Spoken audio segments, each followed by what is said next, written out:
Racial prejudice has been present since the beginning of modern civilization, thus starting man's interest in skin color different than theirs. From the Atlantic slave trade to the most recent Starbucks controversy, prejudice against skin is undeniably present. It is even seen in the events of 12 Years a Slave, when Solomon Northup is taken as a slave due to his skin color, when he was a free man. He was then abused and came near death many times. This leads us to the conclusion that racial prejudice is quite present in our society, as explained throughout the novel and the people's thoughts. Conchetta D'Alessandro. My name is Celine Berry Hernandez, and I'm a sophomore at Academy at Palumbo. Elaine Santo Domingo, sophomore here at Academy at Palumbo. What do you think is the definition of racism? I think it is holding people to different standards, being prejudiced against a group of people or a section of people based on just what their looks are, where they're from, their heritage. Okay. Racism is one race thinking it's superior to another and putting themselves over by discriminating or just like stereotypes and stuff like that. To me, racism is oppression and discrimination against a certain race as well as a certain minority. Do you think racism still occurs today? I see it the way sometimes the students speak to each other. They make derogatory remarks about someone or make a comment about someone based on their nationality or their race without really knowing the people. Yeah. I think it does, but in, like I said before, minor ways like stereotypes because of a lack of knowledge. Most definitely, yeah. Because at the end of the day, really, a lot of us are all a little racist.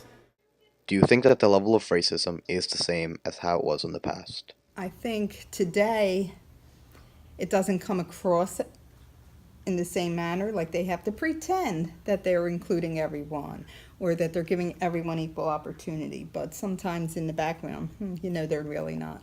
I don't. I think that it has gone down a lot, but it still exists. It's definitely gotten less harsh, that's for sure. But regardless, racism is still racism. Where does racism root from? And where do most people develop it? In society, I don't know if it ever did not exist. I think you could trace it back even to like biblical times and things when there were slaves and in the Roman Empire. That was its form of racism. Okay. I think when the Europeans started colonizing and moving into Africa and they saw that the Africans weren't as civilized as they say. Definitely back in the 1400s, 1500s, definitely way back then. Back when African Americans were looked down upon by whites. And that definitely carried on when there was still segregation going on around the 1900s, somewhere around there. So yeah. What about the definition of prejudice? Prejudice to me is kind of self-conflict in a way. Would definitely need like it would definitely needs like a thesaurus or like a dictionary to really get the definition of it. But to me, it's kind of just self-conflict, and on top of that, just technically conflict in general.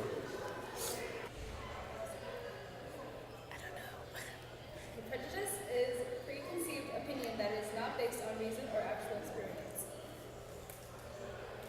Were you raised in a racist environment?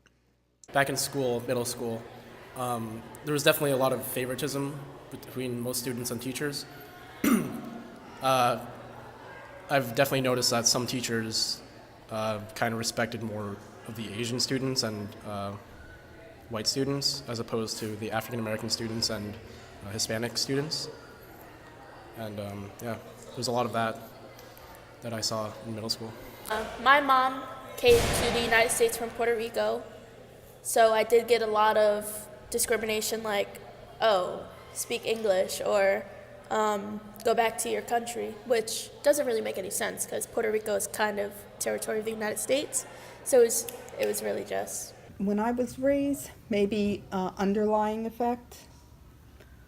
It wasn't so much that, we're racist, they wouldn't call names to people and things like that or discriminate, but it was like, oh, You can't go to this person's house because they live on South Street, and at that point, Bainbridge Street, and it wasn't, they were afraid, more or less. But they could come to my house, there was no problem. Okay. You know, I had friends who were other races. They came to my house, but I wasn't allowed to go there. Yeah. It was just a fear. You think there is a solution to solve racism in short term. Is there any solution for the long term? There's definitely a lot of movements, a lot of protests that people definitely partake in. Me specifically, I cannot participate in that, mainly because, you know, I'm a student. Time is everything. A lot of my time is focused on schoolwork. But if I were definitely given the chance, I would definitely join those type of movements. Teach people more than what they know, because like the way that people treat other people is literally because they don't know anything about them. And obviously the way to fix that is to get to know people and to stop judging. People have been working on it for years and years and years. Is it a solution that's going to ever take place? It might, but it's going to take a long time. You have to get people's way of thinking changed. And that's a hard thing to do, because you can make as many laws as you want, but that doesn't control how a person thinks and how they act towards other people. So that's going to take a long time.